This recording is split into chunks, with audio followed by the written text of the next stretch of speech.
వచ్చే నెల బతుకమ్మ పండుగ ఉన్నది కదా.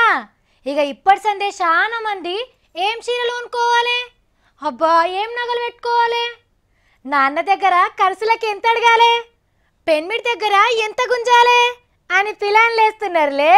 ఆహా, తెలిసింది నాకు. ఎందుకంటే నేను కూడా గదే చేస్తున్నా కాబట్టి. ఆగో మన లెక్కనే మన సర్కారు కూడా బతుకమ్మని ఎట్లా చేస్తే మంచుకుంటుందో ప్లాన్లు వేస్తున్నది. ఈసారి బతుకమ్మ అంటే దునియా దేశాలకు తెలిసేటట్టున్నది. పోయినసారి బతుకమ్మ పండుగను ఎట్లా చేసింది మన సర్కారు? ట్యాంకు బండి మీద ధూమ్ ధామ్గా చేసింది కదా. ఇక ఈ పారి దానికి 10 ఎక్కువనే చేయబోతున్నది తెలంగాణ సర్కారు.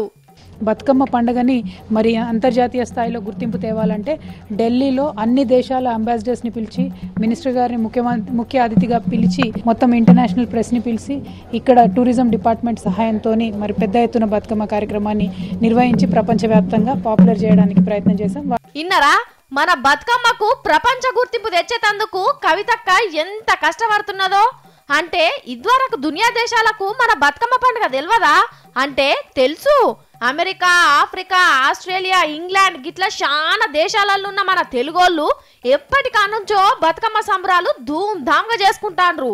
కానీ అధికారికంగా ఎక్కడ చేయలేదు. అందుకే ఈ పారి ఎర్రకోట కాడ పరాయి దేశపోళ్ళను పిలిపించుకొని జెండా వందనం చేసినట్టు ఢిల్లీలా బతుకమ్మ పండుగను దండిగా చేయబోతున్నారు. ఇక గప్పుడు దునియా మొత్తం బతుకమ్మకు పేరొస్తుంది.